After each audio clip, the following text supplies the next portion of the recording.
Ownership's unwillingness to spend big dollars and the front office's issues identifying offensive talent aren't the only hurdles the Mariners will have to overcome this offseason. Colby and I will discuss how difficult this winter might be considering Seattle's specific needs coming up here on the Locked On Mariners podcast. Colby, hit it.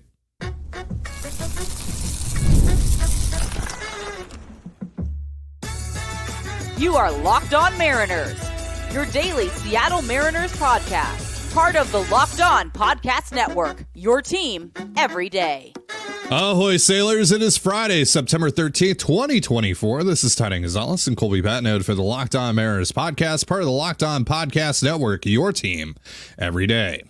Today, we're going to talk all about this upcoming offseason and how difficult it will be for the Mariners to maneuver for a multitude of reasons. Now, some of you are probably going, why the hell are you talking about the offseason? You'll have plenty of time to do that here in the next couple of weeks. And I mean, one, do you really want us to talk about what happened last night? I mean, really? Do you? And judging by our views the last couple of days, the answer seems to be a resounding no. So we're going to talk offseason. Deal with it. But before we do, shout out to our title sponsor today, PrizePicks. Go to prizepicks.com/lockedonmlb and use the promo code LOCKEDONMLB. That's all lowercase to win $50 instantly when you play $5. And if you want to hear from me and Colby even more and help support the show, check out our Patreon. The link is in the description and you can sign up for a free 7-day trial. So Colby, as I outlined in the cold open, there are some obvious hurdles for the Mariners to overcome this winter and some not so obvious hurdles for the Mariners to overcome this winter. So where do you want to start? I feel like we kind of have to start with ownership, and we'll keep it brief because I think we all know and recognize, yeah, we all know. At least, the rational, reasonable people in this fandom know that the biggest problem with this franchise is ownership, and it's not close. Yeah. I know that everybody wants to throw Jerry and Justin under the bus for, like you said, their difficulties identifying offensive talent and all that stuff, which is fair.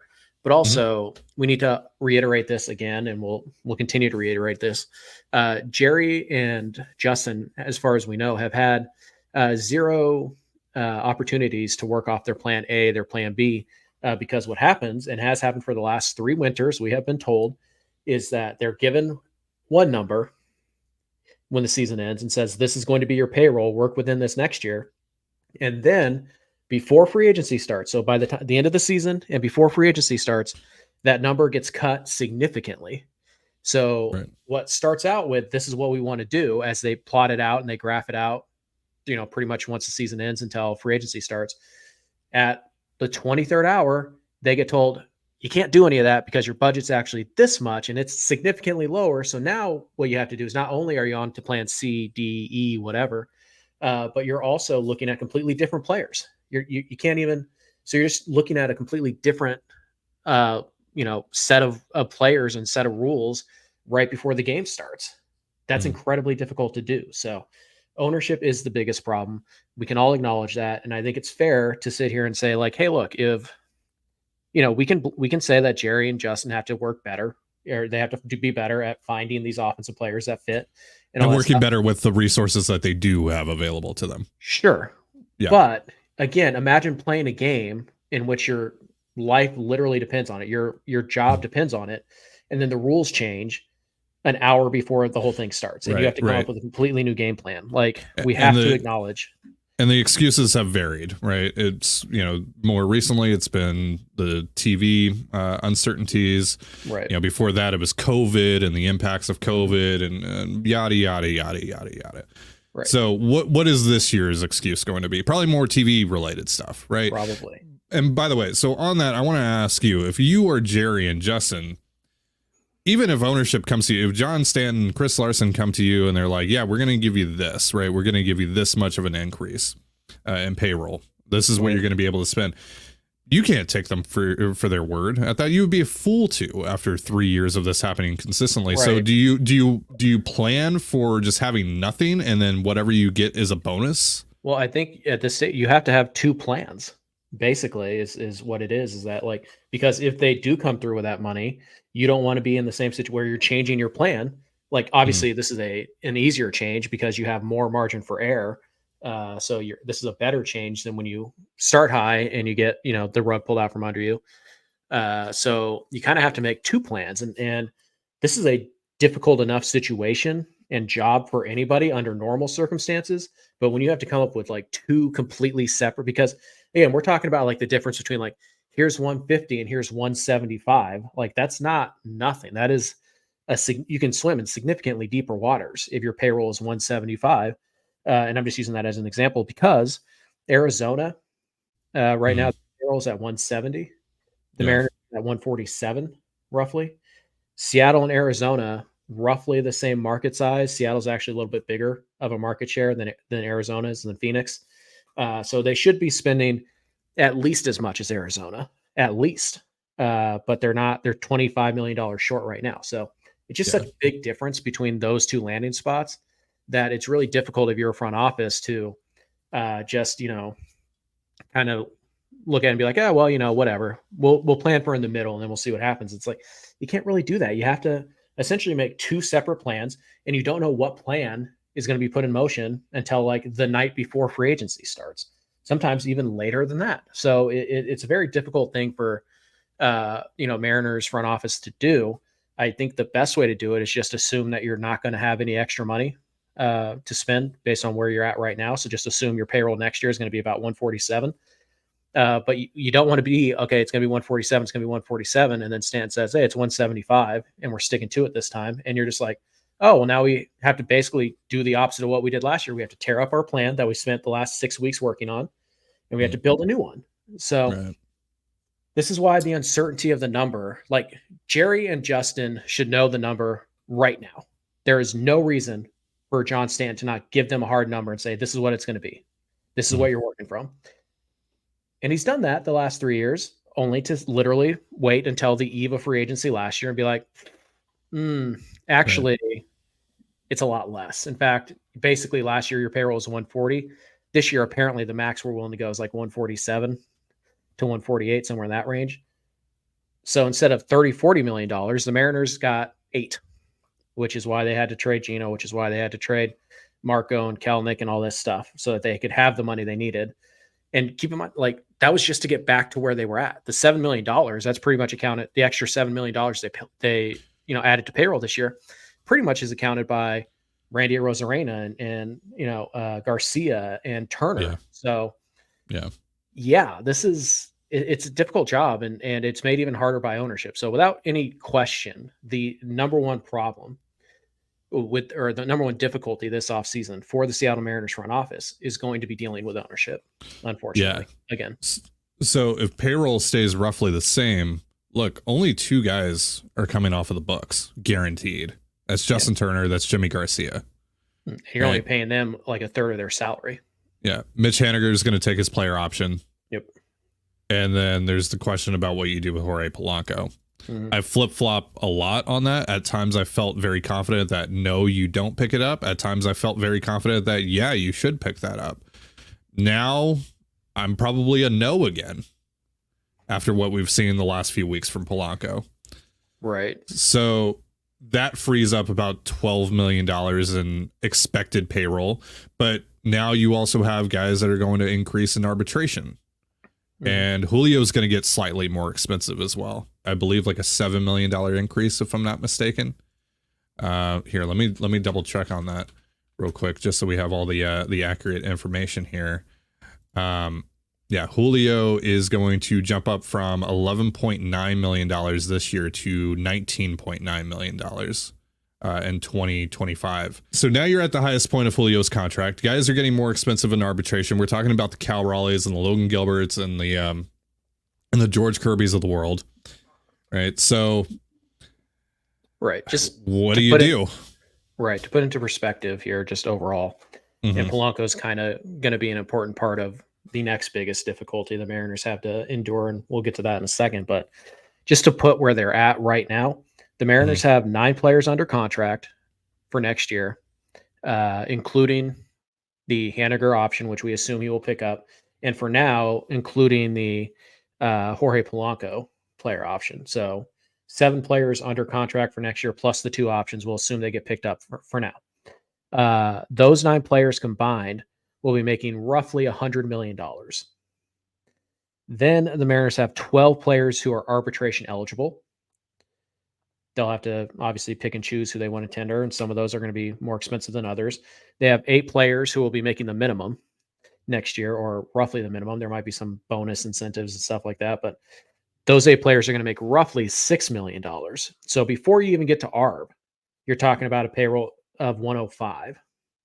Arbitration includes guys like Logan Gilbert, Cal Raleigh, George Kirby, Randy Arozarena.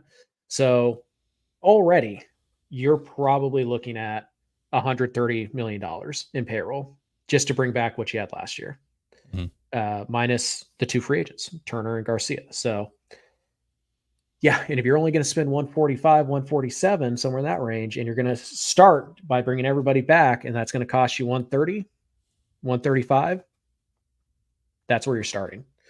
So just keep that in mind. 9 players under contract, including the 2 options, being picked up at $100 million. And then, 12 arbitration eligible players.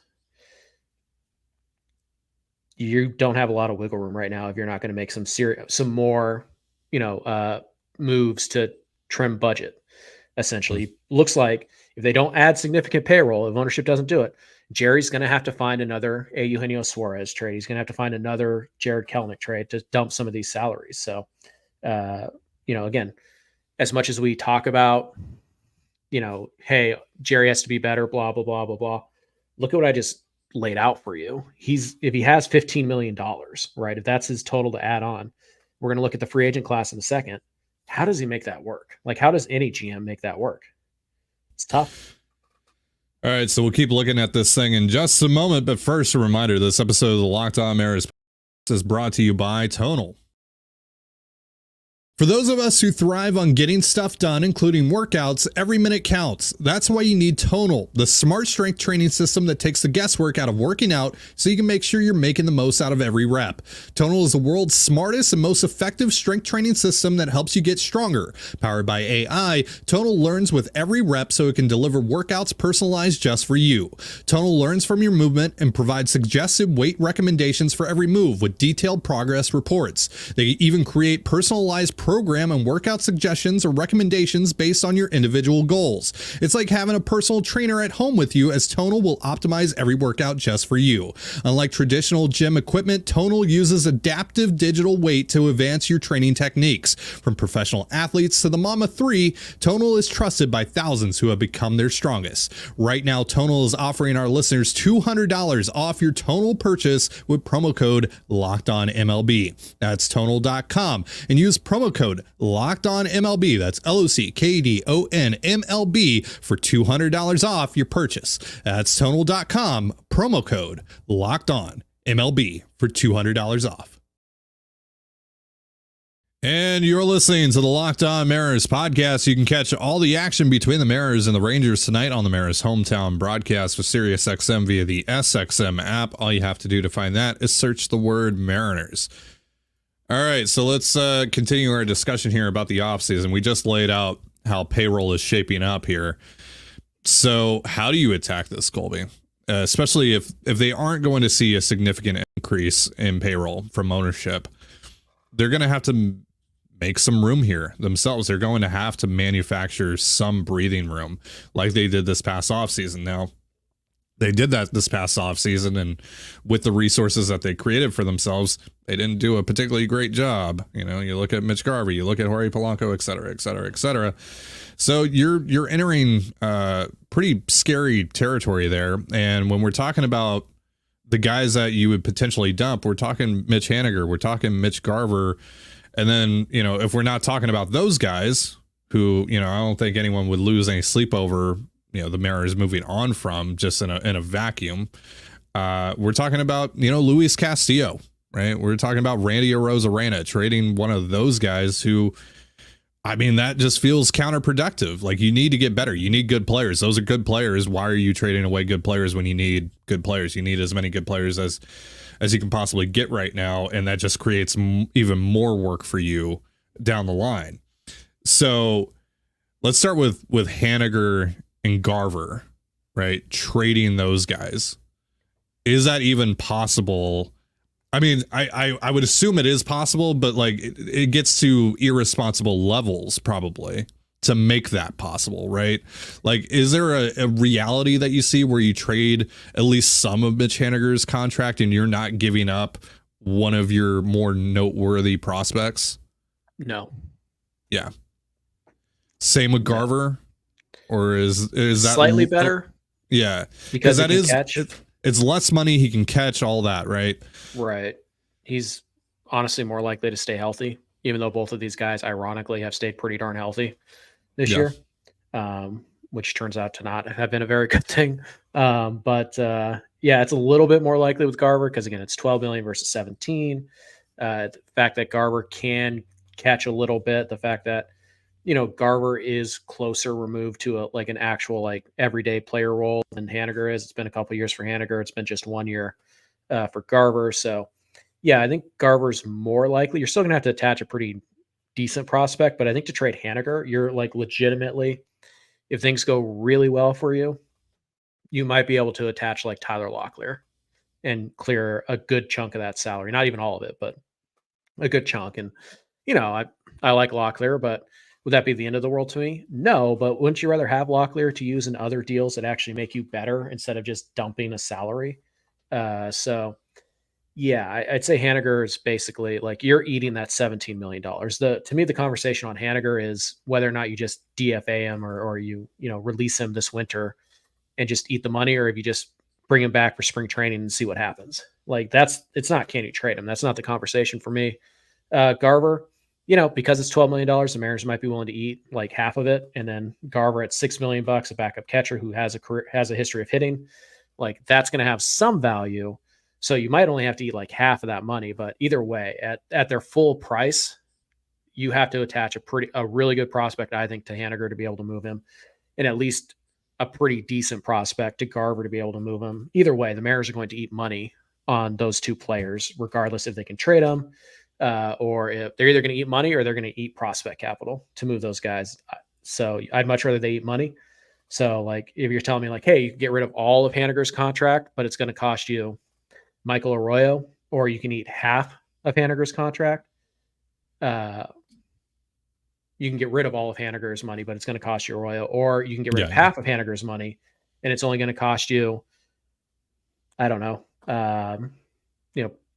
Brandon Garcia or whatever. It's like, okay, well, I'd rather trade Brandon Garcia and $9 million or whatever to get rid of Haniger than I would trade, Michael Arroyo. So those two guys, a good chunk of their money is going to count against your payroll next year, whether they're here or not. Right. And then Luis Castillo, someone that I talked about the possibility of trading in the solo show that I did on Wednesday. And that's obviously very complicated because he still has a year left with that no trade clause intact. Yeah. So that limits the waters that you can swim in, though I do think that the teams that would be interested in Castillo would be willing to take on at least most of that contract are probably the same teams that he would waive his no trade clause for. Now, again, I'm not Luis Castillo. I can only assume here, but you would think that, if a team like the Phillies or the Dodgers or whoever who is definitively going to compete for a championship next year comes calling, that he'd be willing to waive his no trade clause to join that team. Right. And I think those teams as well have some interesting pieces for the Mariners. You could also get a third team involved on that front. So obviously we've talked a lot about the possibility, and this dates back to last offseason, of course, possibility of trading one of your starters. Well, trading Bryce Miller or Brian Wu makes no sense. One, because you're probably selling low on both of those guys because they haven't still reached their ceilings yet. And there's obviously the concerns about Wu's arm still, even though that he has been able to get deep into games as of late. And he's been really, really freaking good as of late. And two, those guys are cheap, right? Those guys are even more affordable than Logan Gilbert and George Kirby are at this point. Right. You're not trading those guys for Vladimir Guerrero Jr., right? You're trading those guys for lack of a better name, Jarren Duran, right? Like if you're trading 5 years of Miller or Wu, you want 4 or 5 years of his offensive equivalent, essentially. Right. So you can do it, but it's just, you can't really do it for anybody making money because that doesn't solve your problem. So it has to be essentially the Miller Wu equivalent. Yeah. So with Castillo, I see the potential. I don't know if this is likely, but I see the potential to, and excuse me for not having a better term to use here, kill two birds with one stone, right? You can free up some payroll and also potentially address a need or two by trading Castillo, because he's still, even at $24.1 million a year, this is a guy that has been at least a consistent number 3 level pitcher, and up until this past Sunday has been fully healthy, right? He's made every single start that the Mariners have asked him to make leading up to, well, tonight when Emerson Hancock is going to go in place of him. So there is a lot of value in that. That to me seems like a potentially beneficial path. I don't know how you feel about that. It could be, but here's the problem. You have to replace Castillo. And it's not that you have to replace him with somebody as good as Castillo, but you have to replace him with somebody who's pretty good, because you don't want to go from, Castillo to Emerson Hancock just because he's cheap, right? Like that's not a good trade-off. So you have to spend money to replace him. So if you're trading Castillo and it's more of like a salary swap where you find some relief, for example, if you're trading Castillo to the Red Sox for Masataka Yoshida, right? And it's like, okay, well, Yoshida's making $17 million a year. It's like, cool. Okay, I saved $4 million. And, I kind of have my DH now. He can play a little left field. He doesn't strike out a ton. He hits righties really, like, okay, cool.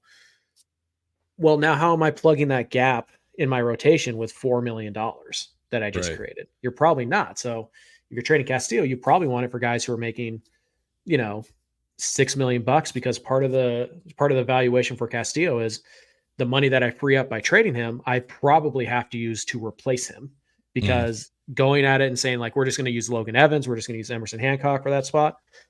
No, you didn't get better. You didn't. You rearranged where your strengths are, but overall you're probably about the same in terms of talent level.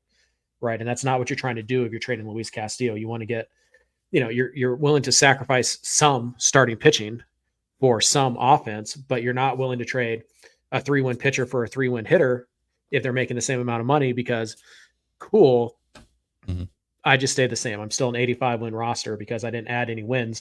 And now I have to go and get this thing. Is there more pitching in free agency this year? Sure. Is pitching expensive in free agency? Yeah, it really is. So now if you want to cheat, and by the way, getting a cheap pitcher who's a good pitcher who's making less than $5-6 million bucks, we know how expensive that is. Look at what you're asking for Brian Wu and Bryce Miller.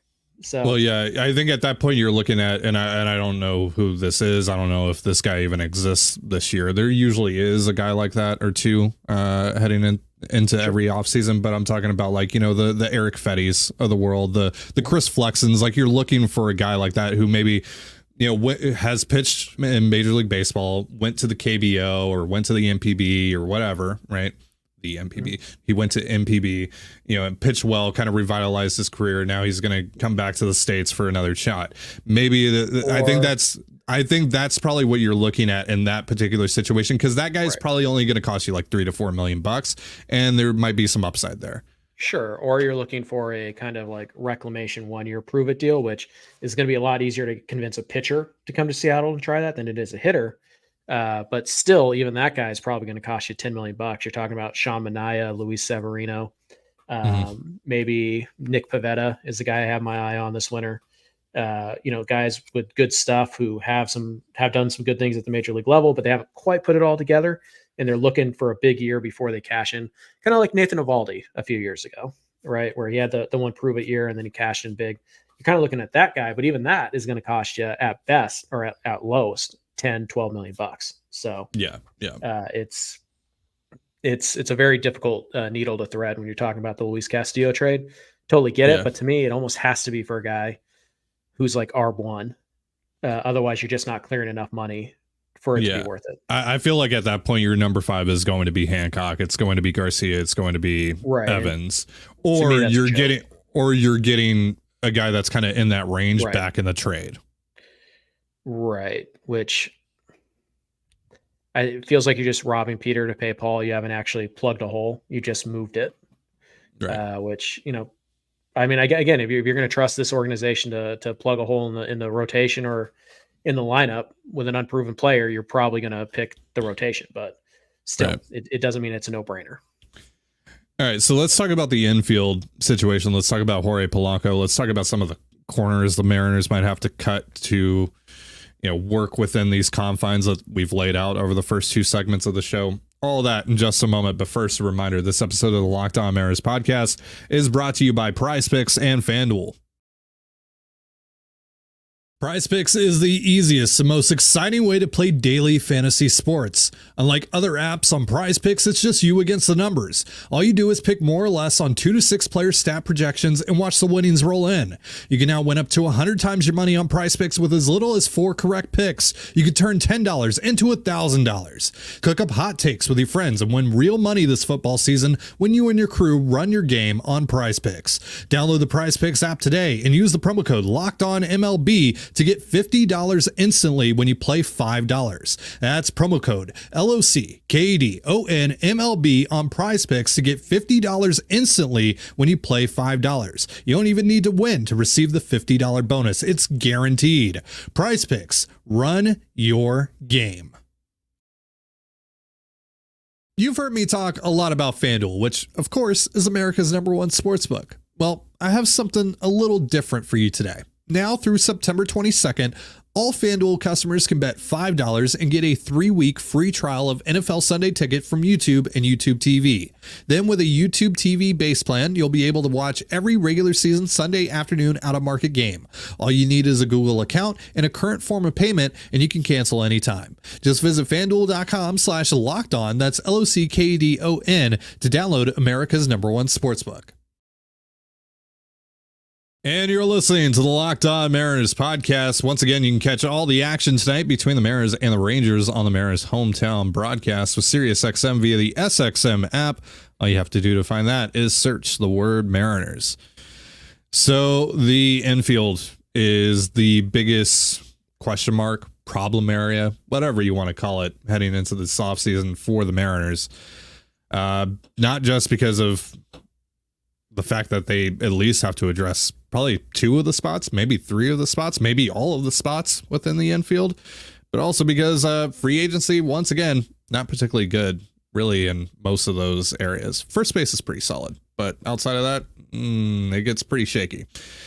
And that's pretty much the case every offseason, by the way. That's not really unique to this one. Yeah, so let's start here. Jorge Polanco, where are you at with that? To me, again, like I said, I think I'm a no again on picking up that option. So here's my thing: is the Mariners need 1 new member of their middle infield. That's where I'm at. Okay. That could be JP Crawford. Yeah. That could be Jorge Polanco. Now, Polanco's the easier one. You just decline the option. He goes away. Boom.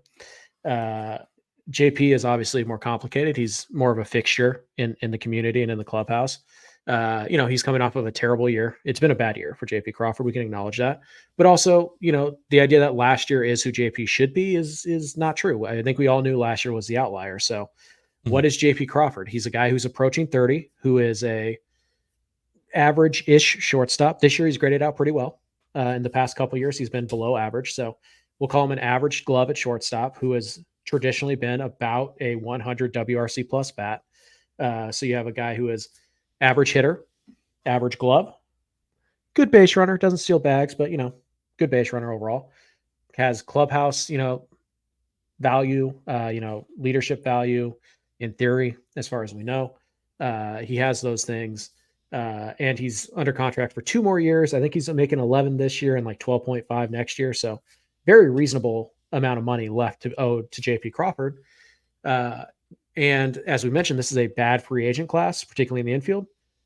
So a guy like Crawford with multiple years of club control, a good contract, a good number that a lot of teams can absorb, average glove, average bat, good leadership skills, good clubhouse guy. Again, we're assuming on the last few things based on everything we know about JP Crawford. We're not in the clubhouse, so we can't confirm that one way or another, but seems to be, really good dude and good leadership, all that stuff. So that guy can get you something. Now, is he going to get you like a ton? Probably not, but I honestly think that the Jorge Polanco swap that the Mariners made with the Twins kind of in the same alley, right? They're both middle infielders. They're both, approaching 30. Polanco's coming off of a down year, largely because of injury.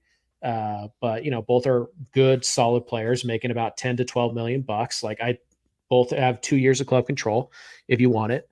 So I really do think that the Polanco trade and the Crawford trade are pretty good, like comps for each other, with the notable exception that Crawford can play shortstop and Polanco can barely play second or third. So you might actually get a little bit more for Polanco, or for JP. But again, if you're trading JP, who plays shortstop? Right. If you're moving on from Jorge Polanco, there are more options. But it's kind of the same. Essentially, what I'm saying is that you have to pick one. You can either get something for JP, but deal with the fallout of having moved on from, a guy that many fans consider to be the captain of the team. Or you can just wipe your hands of the $12 million of Polanco. And either way, you have a hole to fill at second base, which right now probably leads to a Cole Young conversation. Yeah. Either way. Yeah, Cole Young is probably going to make the opening day roster and probably going to be slated as the starter at one of these positions. I feel pretty confident about that because this is what I was talking about when I was referring to cutting corners to work within these confines. That's all about Cole Young, because when I look at this situation that's presented to them right now, it's like, okay, well, how are you going to make this work with what I would assume is going to be limited, if not basically zero resources at hand? And putting Cole Young on the opening day roster seems like the just the obvious solution to at least one of these problems. Right. And I use the word solution very generously here, by the way. Sure. Because again, using Young at either of these spots is going to save $10+ million. It's going to save the Mariners $10 million this winter. And, is Cole Young absolutely definitely ready for the big leagues? No, I don't think we can say that.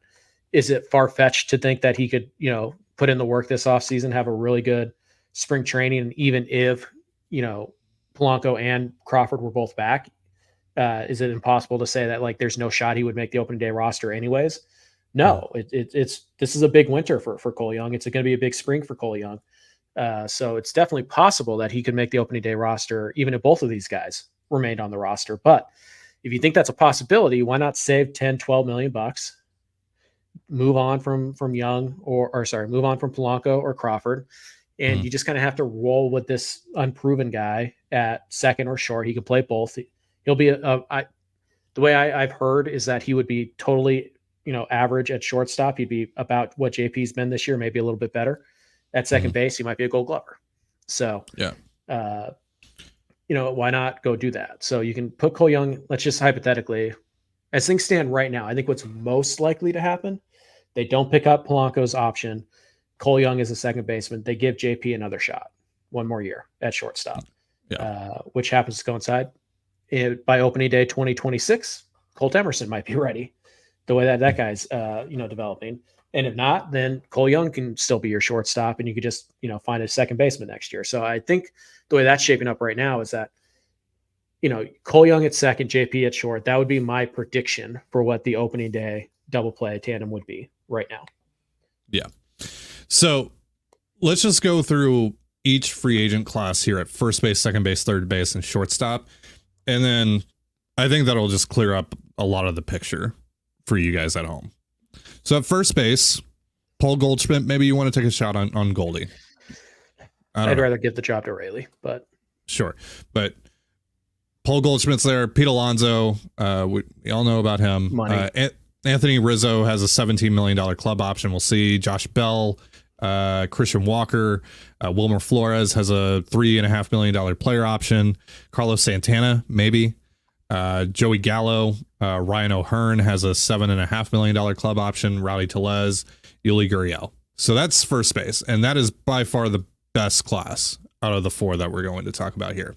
Second base, Gleyber Torres, maybe, I guess. Brandon Drury, the Mariners have had multiple opportunities to acquire him in the past. They have no interest in Brandon Drury. Move on. Yeah. Obviously, Polanco, we'll see. Adam Frazier, he has an $8.5 million mutual option with the Royals. Brandon Lau has a $10.5 million club option. That's it. Third base, Alex Bregman, free agent. Not going to happen. Yohan Moncada, $25 million club option with the White Sox. They're going to decline that. It's kind of the Gleyber Torres thing, right? Like, this guy's had good years. He's been good recently, but do you want to bank on that? Gino Suarez, obviously was really bad for about half of this season and then has gone Super Saiyan 3 over the last 2 months. Basically been Ohtani for the last 2 months. And there's a non-zero chance the Diamondbacks just pick up that $15 million club option at this point. And look, Matt Chapman's off the board now. That's created even more of a headache here at third base. And that's kind of the biggest area that the Mariners need to address here ultimately, because Josh Rojas, that ain't it.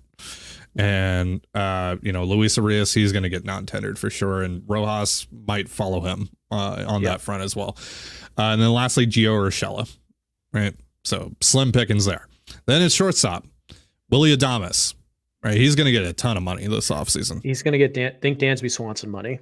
If you're thinking Adames is a reasonable, guess, like, I like the player, but I think he's going to take 7 and 175 from Seattle when he can get that from somewhere else. No.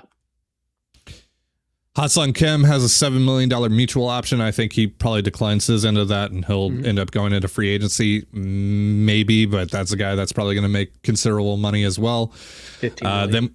Then we get into Kyle Farmer, who has a mutual option, Miguel Rojas, who has a club option, Kike Hernandez, Paul DeYoung, maybe. He's having a pretty good year. I know that fix the strikeouts like Paul DeYoung. Right, exactly. We know that the Mariners have had interest in him in the past, so maybe. Ahmed Rosario is another guy who the Mariners have had interest in the past. He's hitting free agency. Jose Iglesias, Kevin Newman. That's it, right? Some stopgap guys there. Yeah, mostly. So, like, maybe it is Ahmed Rosario, right? Maybe that's someone that you can get for like $3 or $4 million this offseason. Sure. And when you look at what the Mariners are at right now, you look at where they're going to be this winter. Jorge Polanco, right now, like, if the Mariners were playing a game in 2025 and they had to choose who was playing in that game today, it's Raley at first base, Polanco at second, Crawford at short, and Rojas at third. Well, Polanco's got the $12 million option. We know that the Mariners are going to be, looking for ways to create cash. So probably not going to pick that up. So second base becomes open. Josh Rojas, he's going to make it's his last year of ARB. He's going to make about $5-6 million next year. Do you want Josh Rojas as your everyday third baseman? Like, forget about the money. Do you want that to be the case? No. Okay. Well, do you want Josh Rojas to be the utility guy? Well, you're already paying Dylan Moore $3, right? You have Rivas, who's shown some nice things. He's making the minimum. Mm-hmm. So do you want Rojas to be the utility guy? Maybe. Do you want to pay him $6 million to do that? Probably not. So Rojas is probably getting non-tendered. So just right there, and that's if they don't consider bringing back, that's if they don't consider trading JP Crawford. They have 2 openings in their infield right now, and possibly 3, because while Luke Raley's done some nice things this year, Luke Raley also figures to, be a part of the outfield mix a little bit. So you very well could be in a situation where the Mariners, if they so choose, could be looking for a brand new infield, or they could need a brand new infield, and they'll have, assuming they don't pick up Polanco's option, they trade most of JP's books, they'll need 4 new infielders, and they're going to have $20 million to get it done. One of these spots is going to a rookie. Yeah. And that's almost certainly going to be Cole Young. Mm-hmm. Raley is still making the league minimum next year. So my guess is first base is Luke Raley. So because of that leaves shortstop and third. We've just laid out who is available at the shortstop market. So if they trade JP, then I guess they probably go and try and get DeYoung as a stopgap there, or maybe Rosario as a stopgap, even though Rosario's not good there. But then they still have third base. Like, the Mariners probably need 2 infielders. Yeah. This winter. Look, they're making trades, right? Which, I mean, even if they had all the money in the world, Jerry Dipoto and Justin Hollander, they're still going to make trades, right? That's just a foregone conclusion, right? But, that's how they're going to have to attack this thing. because one, Right. they might not have any money to spend. And if they do, it's probably very minimal. And Right. two, the free agent market just sucks at the areas that they need to get better at. Like, you think you're going to think about how much more money you're going to have to give Alex Bregman or Willie Adames to get them to pick you, the worst ballpark to hit in baseball. How much more money are you going? You don't have more money. I mean, ownership won't give you more money. Yeah. So, like, you're not going to get them. So the only guy that we talked about, the only corner infielder, not first baseman, because that's not the highest priority right now because you have Luke Raley. Mm-hmm. The only guy who might be willing to take market value to come play in Seattle is the guy who's already hit in Seattle and has, track record here and has kind of a following built up here. And that's Gino Suarez, who probably isn't getting to free agency. And does he want to come back even if he did hit free agency? Well, I think he'd be more open to it than, say, like a Bregman, because Gino's been here. He's hit here. Like, he's had a good year here. But Scott Service isn't here anymore. Is that going to factor into his decision? Obviously, and then there's the risk to the Mariners of bringing back Suarez too, where it's like, okay, cool. Gino had a great second half. He was off. He got benched in the first half. He's another year older. The bat's another year slower, and he still strikes out a lot. So, like, you're in a very precarious spot right now if you're the Mariners, because I think you look at your outfield and you go Robles, Julio, Randy Arozarena, Raley. Yeah. Feel good about that. It also seems like you might have to take a shot on one of these guys that's already on the roster to be better than they have been this year. Right. And that might be Rojas. That might be Polanco. Right. Or JP Crawford. Or JP. Yeah. Right. But I think what you can't do, of those guys, by the way. Right. Well, what I think you can't do is you can't say, like, well, we're just going to bank on 3 of our current infield to come back next year and produce. Like, so if you want to bank on Raley and JP, fine. You need to go get a second baseman and a third baseman. If you want to bank on Polanco and JP to bounce back, fine. I mean, it's the easiest way to clear $12 million is Polanco, but whatever. If you want to bank on those 2 guys figuring it out next year, fine. Now you need a third baseman and a first baseman. Yeah. Right. So any way you want to try and spin this, the Mariners need to add at least 2 infielders. And oh, by the way, they still have lots of DH at bats they can give as well. So they are going to need multiple bats, and that's without subtracting anybody. They still need multiple bats. And we know that they're probably going to have to subtract some players to get the money to go add the players that they already needed. So the Mariners are in a very tough spot because basically there's no path I can see, right, where they aren't going to count or give, serious play time to unproven player or a player coming off of a bad year who's trying to reestablish some value. Serious at-bats are going to go to a player like that. Unless possibly you trade one of Kirby, Gilbert, Wu, or Miller, at which point now all you've done is your problem area has just shifted to starting pitching. You have a hole to fill there. So it's a very tough spot to be in. And it's a spot that they don't need to be in, because if you give Jerry and Justin $30-40 million, which isn't a ton, it really isn't. It just puts them up to spending about $175-180 million where they should be anyways. If they do that, they can do all these things and more, because they can get creative with money and they can, take on expensive contracts. They can look and say, oh, you don't want to pay this guy $17 million? We'll take him.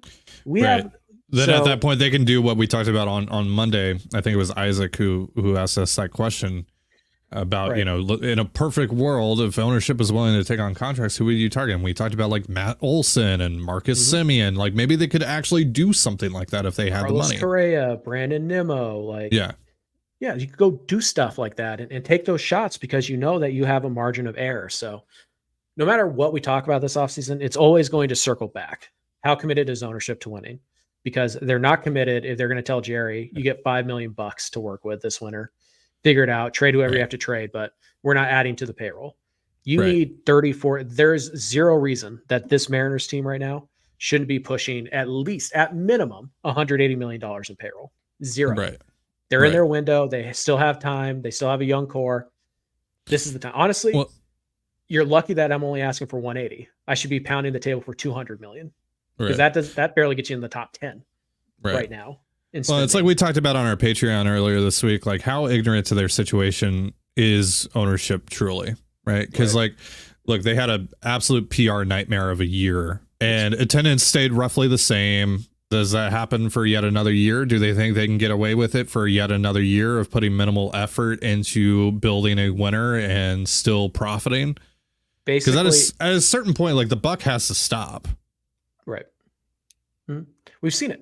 We sit here and we talk about like, oh, the Mariners fans, they don't care about winning because they keep showing up. It's like, yeah, the 2010 Mariners, those Safeco Field crowds where they were getting, 19,000 on a Saturday night against the Yankees, they'll stop showing up. Right. So, and by the way, that doesn't do anything but give ownership an excuse to lower payroll. So pretty much every PR disaster the Mariners hit this year is directly linked to the decision of this ownership group to tell Jerry, you have X amount to spend. And then the night before free agency says, actually it's X minus 30%. Mm-hmm.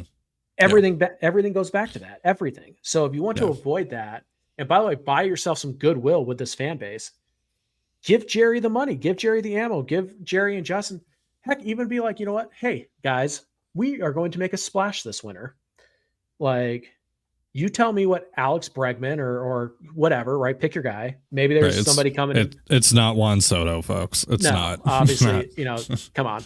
Again, we work in reality on this podcast. But hey, maybe it's like Tony Taters, right? Yeah, maybe it's like, oh, hey, Santander wants $100 million. Screw it. Give it to him. Like, we don't care. Like, bring him in. Yeah. Maybe it's like, oh, we have to trade like Logan Gilbert for Jose Ramirez. But, this pitcher says he'll sign here for $100 million also. Fine, do it. Like, bring him in. Let's do this thing. Yeah. So hopefully ownership is smart enough to look at this and be like, it's time. We tried the nickel and dime stuff for the last 3 years. We found 1 year successful. Our PR is in the, we're screwed. Like, we have to do something to build some goodwill with this fan base. This is the winter we're going to do it. Hopefully that's what we see. I'll believe it when I see it. So that is going to do it for our show. But before we get out of here, a reminder that Locked On has launched the first ever national sports 24/7 streaming channel on YouTube. And now it's also available on Amazon Fire TV and the free Fire TV channels app.